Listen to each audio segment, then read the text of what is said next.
Janessa, what is a insecurity that you have kind of, going into your writing your second book? Okay, first PSA, I keep dipping out because I'm baking chicken, so I'm not being rude, but I'm flipping them off. So that's why I see me running back and forth. But sometimes it was a little scary because not many people that look like me are Black authors just write fiction. And so even when we talked about books we read early on, a lot of people said nonfiction. I'm just like, dang, I'm the only one that kind of reads genre, so it's kind of like staying out. And then I went to Georgia State University, and it had 30,000 students when I went. And so my major was creative writing. Out of my major, there's only six Black people out of the whole major, out of 30,000 students. So it's like, dang, out of all these people, there's only 5 of us, like 3 female, 2 males, that really wanted to do creative writing. And so it's kind of like a downer. Like, so I don't know, the support that I'm going to have from my own community. I don't know, like, people are going to think I'm a sellout because some of my characters aren't all Black. And, I feel like a lot of Black fiction, it's in a box about either really coming from an urban type of situation or more of just like, your descendants. Like, my parents are Jamaican as well, but my first book has nothing to do with, a Black girl that's Jamaican, so I feel like I don't really know when it comes to that because I just want to write fiction. That's just what I love to do. And there's not really many Black authors that just wants to write sci-fi or dystopian or something like that. And so that's kind of been my fear too, like coming out with this and being like, what are the reviews gonna be? Write what you want to write. Yeah. Because if writing's not fun, then why do it? I love that. Even if your book, because even though your book is not faith-based, is to know like God has given you a gift of writing. And when you understand that God has given you a gift of writing, it's funny because the Bible says to compare yourself with the standard of yourself is ignorant. But when you compare yourself to the standard of who God has called you to be, that should just empower you to be you unapologetically. So within that, the perfectionism will fall off. With that, the comparison of, oh man, I may not have, or I don't have that support will also fall off, because then you put into perspective, okay, who am I really doing this for? Am I doing it for just me, or am I doing it to be a representation of just whatever I believe God has called me? And then with that, you're going to be empowered to just do it. And I'm even speaking to myself because that's something I also have an insecurity about. Man, I'm going to do this, and people that I want to, want them to watch, they're not watching, or people I want to reach, or I'm different or whatever. But it's just like, no, just be you. Because 9 times out of 10, like, there's somebody else looking for themselves in someone, represented in you. You know what I'm saying? Like, it's a lot easier for other people to be like, oh yeah, I like that too, when they actually see people actually doing the thing that, I'm saying, they want to do. They see themselves represented. You just never know who you're representing, and you just being you and, owning your gift. No, thank you. That makes a lot of sense. Like, for what both of you guys are saying, I'm just trying to be a Black Shonda Rhimes of fiction. When I found out she made Grey's Anatomy, I was like, what? I was like, there's a Black woman? So, like, that was, like, my whole thing. So I was like, dang.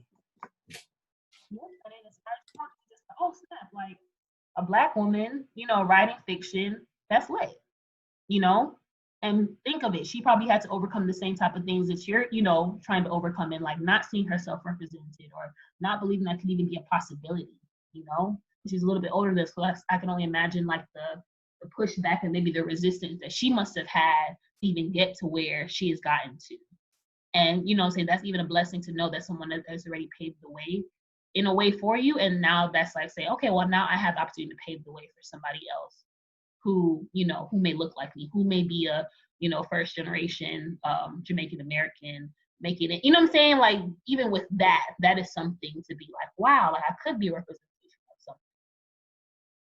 So kind of how I feel about Octavia Butler. Like, I feel like she's so slept on. Like, so many people are like biting off of her writing, and like this back time travel sci-fi type thing. And it's like, okay, do you guys not know that this lady existed? And like the post-apocalyptic type writing that she did, like that's half of what's out in the movies right now. So I mean, I just think that, yeah, like, it's possible and we're out there. It's just, hey, I feel like now is the time for it. And it's really, Octavia Butler was definitely before her time. So, I mean, I think that now is a good time to kind of put out there what you want, no matter what it is, because we're actually being recognized as good writers. That's like, or there's like, a lot of rumors that she was the initial writer of all these great science fiction films like Terminator, Matrix, and like one or two other ones. Was that her? I don't know if she was considered like Terminator, but I know all of the ones that I read, Parable of the Talents, Parable of the Sower, all of those were like kind of about every. Have you ever seen The Road? The movie, yeah, that to me is just her book reimagined. Like a lot of this kind of, even what's the zombie kind of apocalyptic kind of stuff is just hers, but with zombies. Kind of, you know what I'm saying? Like I feel like they just took her stuff and just rewrote it. I do want to say to everybody who's kind of talking about like as far as writing, black, white, this and that, race based, whatever. I just, like you all kind of alluded to, and write what you know, write what you love. Everybody, you'd be surprised how many more people are, I understand there's the hood and that exists, but there's a lot more people who aren't in the hood than are in the hood. I even think we buy into that stereotype. We live everywhere. People are people, and they just want to know, like they want to find somebody relatable to them and telling a story. So I will say that to the group as a whole, because I was listening in earlier, feel comfortable, because you never know, like you guys said, there might be one, you just need to reach one. And that one might take it and say, wow, this is the greatest book and it changed my life and da-da-da-da-da. Who knows? So I just wanted to say that.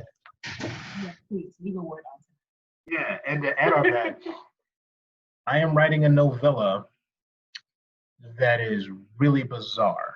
It's a nonfiction thing.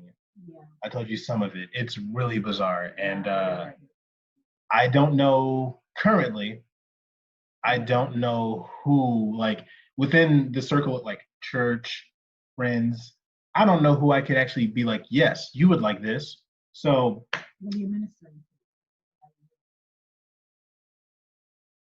ouch. I'm just saying, I'm somebody kidding, who. I'm kidding. You annoying. I'm kidding. That's your purpose, to bring people, to the kingdom. Oh, right, sure. Yeah.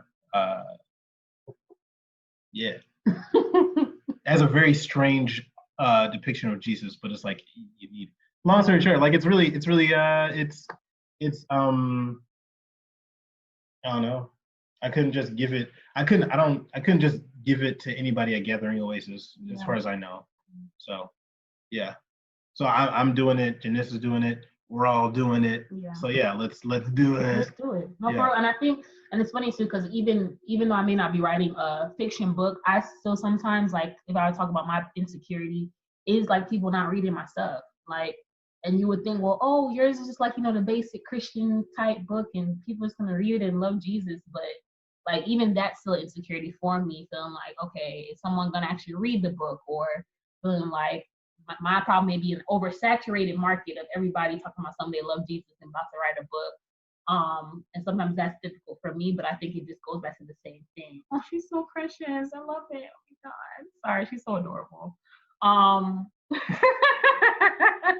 But yeah, like I think it's just understanding, like, even if it's for the one, like even if you're meant to reach the one, the Bible says Jesus left the 99 for the one, or the great shepherd left the 99 for the one. So I think it's just important to realize whatever you're writing, fiction, nonfiction, self-help, you know what I'm saying, whatever genre, like it's going to be for somebody to read and someone's going to be inspired by it. So yeah. And even if you look at the Bible, why do you think the Bible has 66 books saying the same message but in different ways? Like, you know what I'm saying? Because it's not always going to reach the same type of people, like, and it even says, okay, this is to the Corinthians, this is to the Hebrews, this is to the, and it's saying the same message but just in different ways.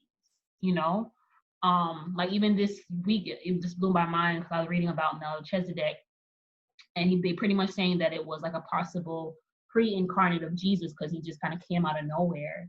and like it just had the first account of like bread and wine. I was like, bro, this is so dope. But it's just like maybe if somebody else read it, they probably wouldn't, have that same excitement. So I think it's just needed to go to show, like they say, the Bible historically is one of the most, what they say, the most grand piece of literature. You know what I'm saying? People study it, all of those things. So it's just like, man, like if our God can make that, he can inspire us to do anything. Whatever he put on our heart to do, he's gonna allow us to do it. So I really do appreciate y'all for sharing. I believe this is a great first session.